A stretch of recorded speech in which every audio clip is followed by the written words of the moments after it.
welcome back. I'm so glad you're here today.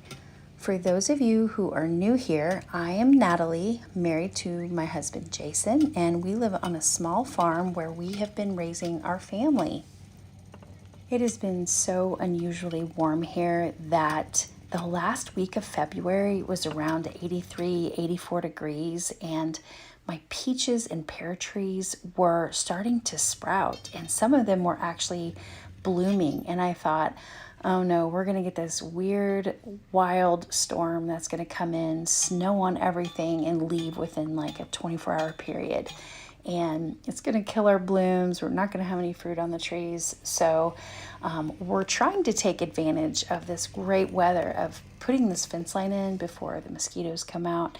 So nobody likes all the bugs during a season of projects. So we're trying to take full advantage of this beautiful weather, and that is going to lead me into talking about planning and bulk or batch cooking your meals for busy weekends with projects or things that you do in your family that need your full attention, and you don't always have 16 hands to do everything. So bulk and batch cooking is something that I do regularly, and I wanted to share a little bit about that with you. As you can see, on the other side of this fence is a forest, and we have literally, little by little, each season cut through this property so we could add more fence lines for more animals. And we've had to incrementally just be able to say, you know what, it's okay in the season of life, we're having babies and we can't do it all. So as the children have gotten older, they've been a huge help to Jason, and they're also motivated because that means they get to have more animals too. So that's really exciting.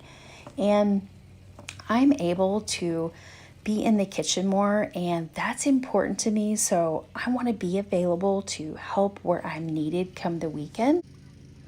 But farming doesn't come without hiccups, and it certainly doesn't come without surprises. The short version is we had a lot of modern day conveniences become a total inconvenience, all within a 2 week period of each other. We had a dishwasher stop working, our beloved washing machine went kaput, we had a septic issue, then our dryer decided to burn up about a week later. Now I have a clothesline that I use daily, so it isn't really the end of the world not to have a dryer, but with as many people who dwell under our roof, there are those rainy days where it's really convenient to have a dryer when we need one. But I guess at some point we were due to get a new one because we've had this dryer since we were married. Dryers just last longer than washers, but I'm still scratching my head on how all three of these appliances broke at the same time. But like the old cliche says, when it rains, it pours, and it's just how life goes. For these simple reasons, this is why I bulk, cook, and bake ahead of time, because you just never know what surprises lie ahead. It makes me feel better when I know I can feed a crowd fairly quickly on any given day. So, the way I make bulk meals or batch cook, I start the week before and I plan it all out. I make a general shopping list, fresh ingredients mostly, and most of the staples I keep in my cellar, so I have those on hand. I will then make those meals 3, 4, 5 times. I have one for supper, I have one for leftovers the next day, and then I freeze the remainder of those for the following weekend. Cooking in bulk or batches helps free me up when company stops by or when we have a big job coming up that I need to be present for. All moms can relate to this. We cannot be everywhere at once. So this is why my crock pots and Instapots and casserole dishes have become my friend over the years. I try to keep my pantry stocked at all times because we lead a very full life. I don't want to run out of a staple and then just go to the store to buy one thing on such a busy day. One thing to remember if you are new to bulk or batch cooking is start small. This one thing has really served me well over the years, and what I do is If I'm overwhelmed thinking about cooking 4 and 5 times what my family would eat just to freeze them all, I start small. I make supper one night, but I also make a second casserole dish and I will freeze that one. The next meal, I do the same. And pretty soon, you'll find yourself having several casseroles in the freezer to pull out for company or on a night when you haven't meal prepped or some big project that surprised you in your, like a septic, like we had, and you won't panic about what you're having for supper. You can just pull it out of the freezer and it's already made. Also, utilizing crock pots and instant pots, large casserole dishes, it really takes the mental work out of meal times. Once these systems are used over and over in your daily routines, soon it'll just be second nature to you to make 2 or 3 batches at a time. You need to view these things, these slow cookers and modern appliances, like a maid that you've hired and brought into your home, and she helps you be more efficient with your time and money. Once you've stored your meals away in the freezer, you need to label them properly with the date. That is huge. No one wants to say, what is that in the freezer, and thaw it out, and people are guessing what it is. So it's always helpful if you have kids and everybody's on the same page in the house. Most casseroles freeze well, and I end up using those dishes in the same month that I made them. All I add to them is maybe some fresh veggies, or I'll make a side salad, which takes really very little time to prepare. So as you just saw me cooking there, I made chicken fajitas. I like them with taco seasoning, but today I actually made them with chili powder and salt and pepper, and that's it. And I cut up some onions and peppers and threw them in there. I had already cooked black beans from the day before. I'm making pico de gallo, and I shredded some cheese, and I used some sour cream, threw on some lettuce, and you have the greatest chicken fajita ever. So the other thing I'm going to make today is some cheesy egg burritos with cheese sauce. And my kids love this either for breakfast or for supper. It doesn't matter what time of day. This is super easy. You can use green chilies. I put sausage in it. You can use some diced tomatoes. There's just, so many options, and you can get real creative with these dishes. The great thing about these meals are that they're ready in an instant for everybody and for a large crowd. So leftovers are great in the freezer, and I just can use those next weekend or for company. I mean, I freeze beans, I freeze pico de gallo, anything that's soft that you're eating, it's okay to freeze and just reheat up, and they don't really taste that much different. And you throw some sour cream and fresh lettuce on it, it tastes like you just cooked it. The breakfast burritos can be very versatile, and I really like that because I can base it on my kids' preferences. And so Jason likes the hot sauce with it, and so he can always add that at the end, where some of my little ones aren't really a huge fan of hot things, so we leave the jalapenos to the side, and that works really well for us. So what I do is I crack and scramble several dozen eggs. It's like 50 to 60 based on how many, casseroles I'm going to freeze. That sounds like a lot, but I assure you, everything gets eaten. So I gather all of my added ingredients, sausage, green onions, cheddar cheese, green chilies, all the extras that my family likes. So you base it off of your family's preferences and go ahead and fill those egg burritos with whatever you prefer. So first I'm going to cook the sausage thoroughly, and then I will start making the homemade cheese sauce by adding the butter and milk and sour cream, and I'm going to let that heat up as I stir until it is fully incorporated. I will then add my cheese to this mixture. Our mama cow is in milk right now, so we have a lot of fresh cream, and so we've been making lots of butter and cheeses and sour cream. We've been making all the yummy dairy products that we love so much. Once the cheese is completely melted and everything is incorporated, I then will turn the heat off so I can cook the eggs with the sausage right in the grease. I do not drain the grease because it just makes that much more delicious. Once those are fully scrambled, I go ahead and remove them from the heat. And this is where I add my diced tomatoes, my green onions. I might throw in some cilantro, maybe some pico de gallo. Sometimes they like that on the side, so I'll leave that out. They love green chilies in this as well. I will mix it all into the egg sausage mixture. I will place the filling into the warm tortillas and I will roll them burrito style. I will then pour the cheese sauce on top and then place it in the fridge for tomorrow's breakfast, and the other ones will go in the freezer for next weekend. Having 3 or 4 staple casseroles on hand in the freezer is really helpful for busy moms that need to free up some of her time, because the time it takes to make a second or third casserole is much less compared to just making one meal at a time. Some examples of meals that I make in bulk are several batches of our favorite muffins, like blueberry or carrot. Those freeze really well, and I try to make at least 75 to 100 muffins at a time. So, for instance, I would bake the muffins, I would serve them with a meal, and then I would freeze the remainder. It's really easy to pull those out of the freezer for a quick on the go snack or a quick breakfast. Add in some scrambled eggs, and you have a meal. Another breakfast idea would be oatmeal bake or egg casserole. You can leave those sit in the fridge until you're ready to bake it. Pre making a skillet potato hash is really simple.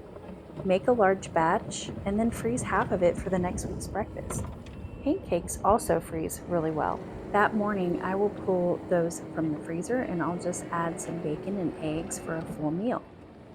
If you want to layer your meals, schedule a full day where you make sourdough bagels, English muffins, bulk cinnamon rolls, biscuits. Those all can be frozen before the rise time. And all you do with those baked goods is pull them out of the freezer, put them in your baking dish, and then let them rise on the counter all day. And by the time supper is ready to be made, you're going to have fresh, hot sourdough ready to eat that stretch your meals. For supper time, my family really loves chicken everything. So, anywhere between chicken soup, chicken enchiladas, chicken and wild rice, those freeze really well and they are all easy to pull out of the freezer when a large crowd is hungry and needs quick fuel. I seasonally cook, so soups and sourdough are always in the winter months, and I love to barbecue. So, barbecue, cold salads, fresh vegetables, cold fruit are always easy to throw together when a pre made casserole is in the freezer. And because I cook seasonally, rotation seems to be very habitual for me. And my kids enjoy the change, so it isn't hard for them to transition from one meal to the next seasonal meal. One of the most important things I do if I'm not bulk baking is I am bulk meat cooking. So I will smoke the meat or fry ahead, and sometimes I will use the Instant Pot, and I will bag any extra meat that I'm not using for that meal. So, for example, if you're cooking like 2 to 4 pounds of meat for supper, I don't think there's anything wrong with cooking 10, 12, 15, 20 pounds at a time. So, what you're going to do is you're going to set aside what you'll use for one meal, make your supper, and then you're going to bag and freeze the rest of that meat. So, when I cook chicken, I will cook like 3 to 6 chickens at a time because for my family size, it makes more sense and it saves me a lot of time to do all of it in one day, and it really frees me up in other areas. I can use the broth that's left over from the chicken in my meals and I will pressure can the rest. I'll typically debone the chicken, I'll save the meat and bag them for bulk casseroles, and then I'll use the bones to make more broth at a later time. Having sourdough rising in several bowls on the counter each day is a really good idea. If I don't get to the baking part, I will set it in the fridge and I'll just bake it the next day. It's really not a big deal. Bagels, tortillas, butter rolls are all staples that we like to add rotationally. I'm a believer that growing kids are constantly hungry. So it's super easy to add a topping for a bagel sandwich and a tortilla wrap, full of meat, cheese, lettuce, and tomato. So those are all really good things to have on hand just for those constantly hungry kids. I also try to pre cut my veggies at the beginning of the week. I will also pre-cut salad toppings so I'm able to quickly throw a salad together as a side dish. Some of the other items I use to add to my freezer meals are my cellar goods. All of those canned sides like pickled beets, jalapeno salsa, pickled pretty much everything. My kids love applesauce, so I can a lot of that. Cranberry sauce, green beans, those kinds of sides are very easy to throw together with a freezer meal. Some other examples would be like tacos and egg salad. We love chicken salad and especially gyros with pitas. We love steak fajitas, chicken veggies and rice. My little ones love pizza roll ups. Those are quick and easy for younger ones, even to help you make. I really enjoy having company over or anyone that stops by, really. I just like to be prepared. I'm always enjoying the challenge to be hospitable, to feed a crowd fairly quickly. And if I know there is meat in the freezer ready to go, half of my meal is already prepped. I'm already feeding several people in my family anyway, so what is a few more? All I'm really doing is adding fresh toppings and my canned sides. So when a hiccup happens with appliances or you have a surprise that calls your attention on the farm, I think it's really fun to challenge myself to be ready at any given point. Having a large family is a lot of fun, and I really find it rewarding in various ways. There's always a lot going on here, projects to be done before the weather affects our outside work, things break, and usually need to be repaired right away. We juggle our schedules differently as the children have gotten older, but we figure out how to make it happen. That sometimes can be really challenging when we have a lot of people counting on us for basic needs of the home. When the washer went, when the dishwasher decided to quit, when we had a broken pipe in our septic, and then you throw in the dryer quitting, we knew our to do priority list just shifted.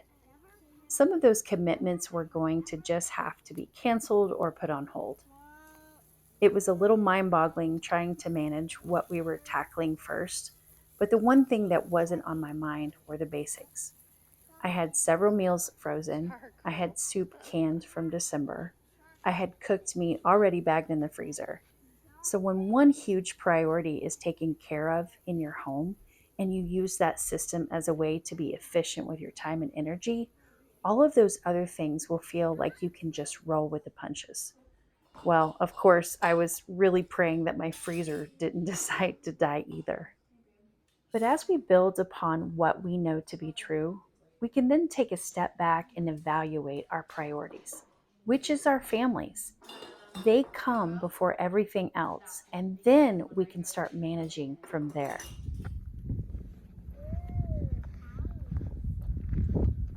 I'm afraid he's gonna bite us. Cows are nice. Yeah. I have learned so much about being a wife, and after having 11 of my children and managing a home efficiently. The more our family grew, the busier we became. I found that I needed to free up my time somewhere so I could accomplish the growing needs around me. So if you feel overwhelmed or stressed about something, it's probably a good idea to take a step back and look at those priorities of what really is important. First is your family. What are their needs and how can you put a system in place so you don't become overwhelmed? Meals don't have to look perfect to be good. The responsibility we do have as moms just have to be managed well. And when we're able to adjust to the needs of those we love and care for, our homes are in harmony. It doesn't mean we don't fall behind because it's not really about that. We all get off track at times. It's really more about how quickly we can get back on and go again. I say when there's time and energy for batch cooking, do it. When you need a break, take one. It's that constant balance that we are all looking for when we manage family life. So give yourself some grace. It's okay. I hope you find this as an encouragement today. If it was, share it with a friend. Jason and I really appreciate your help to grow a community of people that really desire to learn and strengthen each other. I hope you have a lovely week, and we will see you next time.